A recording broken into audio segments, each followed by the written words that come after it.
আসসালামু আলাইকুম, কেমন আছেন সবাই? আশা করি ভালোই আছেন। আজকে একটা ভিডিও নিয়ে চলে আসলাম। এখন দুপুরবেলা, দেখেন লাউ গাছগুলো কেমন মরে যাচ্ছে। আসলে দুপুরে রোদের মধ্যে থাকতে না পেরে চলে আসছি, আপনাদের সাথে শেয়ার করতে পারলাম না, অন্যদিন আরেকটা শেয়ার করে দেব। চলে আসলাম মুরগির আর কি ডিম পাড়ছে, সেগুলো দেখানোর জন্য আজকে ভাবলাম একটু দেখাই দিই। আপনারা ভিডিওটি স্কিপ না করে পুরো ভিডিওটা দেখুন, আমার সঙ্গেই থাকুন। আজকে ভিডিওতে আপনাদেরকে সব কিছু শেয়ার করে দেখাবো। এই যে আমার আর একটা মুরগির খোপ, ওইখান থেকে 3টা ডিম পাইছি, এখান থেকে 3টা ডিম পাইছি আর কি। 2টা খোপ থেকে 6টা ডিম পাইছি। মুরগি ছিল অনেকগুলোই ছিল। আসলে আপনার ভাইয়া অসুস্থ হওয়াতে আপনার ভাইয়া অ্যাক্সিডেন্ট করছিল, তার মাঝে আর কি অ্যাক্সিডেন্ট করার মাঝে বাড়িতে যখন ছিলাম না, হসপিটালে ছিলাম, ঠিক তখনই আমার অনেকগুলো মুরগি মারা যায়। মানে গরমে আসলে নিজে না থাকলে তো নিজের জিনিসের যত্নটাও সেমন হয় না। রেখে গিয়েছিলাম, এক একটা মুরগি এক এক জায়গায় ডিম পাড়ছে, এক এক জায়গায় আর কি বাচ্চা ফুটাইছে।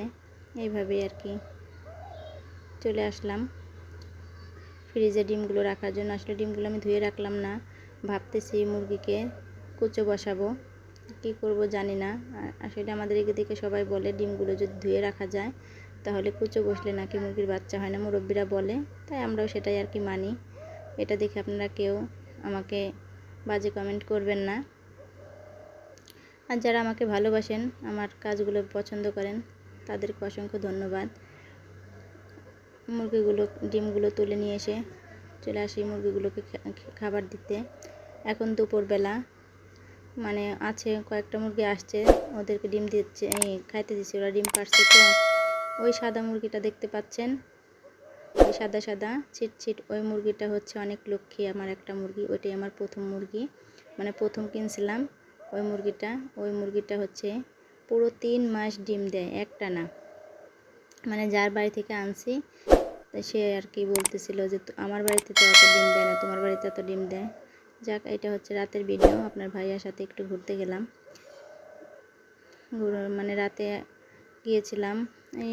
এটা হচ্ছে একটা দোকান আমাদের একটা আর কি, আমাকে শাশুড়ি বলে, আর আপনাদের মামাদের এখানেই বাড়ি, আমাকে শাশুড়ি বলে, যে আমরা জামাই বলি আর কি। ভালো বন্ডিং আমাদের সাথে, অনেক ভালো সম্পর্ক। মানে আমাদের যত জমি জমার কাজকর্ম আছে ওই দেখাশোনা করে, ওর দিয়েই করানো হয়। ওর সাথে আমাদের আর কি অনেক আন্তরিকতা, আপন মানুষের থেকেও বেশি। তাই আমরা যাচ্ছিলাম, মানে আমরা যখন গেছি, আমরা ভ্যানে চড়ে গেছি, যদিও 2 মিনিটের পথ ওইখান থেকে। ওইখানে চলে আসলাম আমরা। এসেই ও গরু পালে, তাই ভাবলাম যে গরুগুলো দেখাই। অনেক আগে ওর গরুগুলো একবার দেখাইছিলাম। এই যে গরুর বাছুর হয়েছে, ছোট্ট একটা বাছুরটা কাবু হয়ে গেছে, তাই বলতেছিলাম। আসার সময় আমরা কিছু বাদাম আর অন্য কিছু কিনে নিয়ে আসছি, তো আমাদের সব কিছু খাইতে দিচ্ছিলো, তো আমরা বললাম না, আমরা কিছু খাবো না।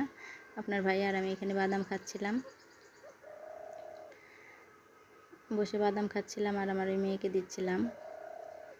মেয়েটা আবার আমাদের জন্য গরুর গোশত রান্না করছে।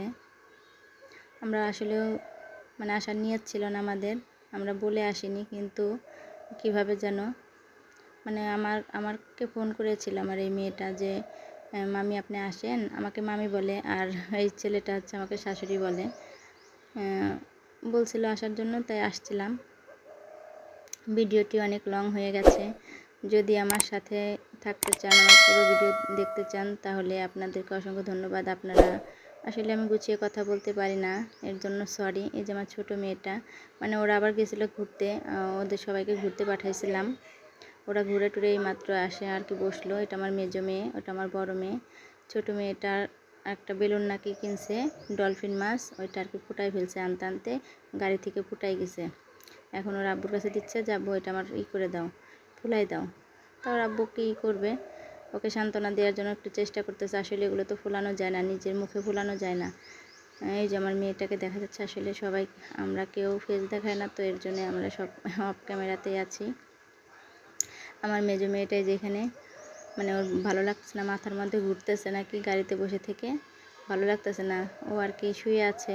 তাই ওর আব্বু আবার এখানে একটু ভিডিও করতেছে আর বলতেছে দেখছো কি সুন্দর করে মেয়েটা হাত সাজাইছে। বললাম হ্যাঁ, তোমার মেয়ে অনেক সুন্দর মেহেদি দিতে পারে। আপনার ভাইয়া তো অবাক হয়ে গেছে যে এত ছোট মেয়ে আমার এত সুন্দর করে সাজায়। তাই যে আমাদের খাবার দাবার সব কিছু রেডি করতেছে এখানে। তা আমি একটু ভিডিও করে নিলাম। আপনার ভাইয়া এই যে সবাইকে বেড়ে দিচ্ছে যে আমরা আসলে খাইতেই যাইনি, যে ও যেমন কিছু করবে আমরা জানি না। যাই হোক আমরা বলে আসিনি, তারপরেও কেমন যেন ওরা বুঝতে পারছে। বেশি দূর না, আমাদের এখান থেকে 2-3 বাড়ি পরে আমাদের এই মানে ওদের বাড়িটা। আসা হয় না, যাওয়া হয় না, আমি তেমন যাই না, কিন্তু ও আমার মাঝে মাঝে আমি ফোন দিলেই এসে দেখে যায় আমাকে। ভাইয়া সবাইকে বেড়ে দিচ্ছে, খাবই না। তা আমি বলতেছি ঠিক আছে, আমি তো পোলাও ভাত বেশি পছন্দ করি না, মানে আমার কেমন যেন খারাপ লাগছিলো, পোলাও ভাতটা আমি পছন্দ করি না পোলাওটা। তা বলতেছি ভাত থাকলে আমার জন্য কয়টা ভাত আনো। তা যাই হোক ভাত আনছে। আমি ভিডিও শেষ প্রান্তে চলে আসছি। আমার সঙ্গে যারা এতক্ষণ ছিলেন তাদেরকে অসংখ্য ধন্যবাদ। আর যারা আমাকে ভালোবাসেন, সাবস্ক্রাইব করেছেন, তাদেরকে অসংখ্য ধন্যবাদ। আর যারা এখনও সাবস্ক্রাইব করেননি তারা যেন সাবস্ক্রাইব করে দেবেন, পাশে হয়ে বন্ধু হয়ে থাকবেন। আপনাদের ভালোবাসায় আমি অনেক দূরে এগিয়ে যেতে চাই। আসলে আমি তেমন সাজিয়ে গুছিয়ে কথা বলতে পারি না, এর জন্য সরি, আপনারা ক্ষমা দৃষ্টিতে দেখবেন। এখানে হচ্ছে আপনার ভাইয়াকে সে গুছাই দিচ্ছে, উঠাই দিচ্ছে। আর আপনার ভাইয়া আর আমার মেজো মেয়ে একসঙ্গে খাচ্ছে, মানে খাবেই না সে। তাই বলতেছে যে আসো। প্রথমত তার মেয়েকে সে খাওয়াই দিছে, পরে আমি বলছি যে তোমার আব্বু হাত দিয়ে খাক, যেহেতু আপনার ভাইয়া একটু হাতে সমস্যা, নিজে হাতে খাইতে কষ্ট হয়, কারণ তার হাতেই প্রবলেম হয়েছিল। আজ এই পর্যন্তই, খেতে খেতে চলে যাচ্ছি। আল্লাহ হাফেজ।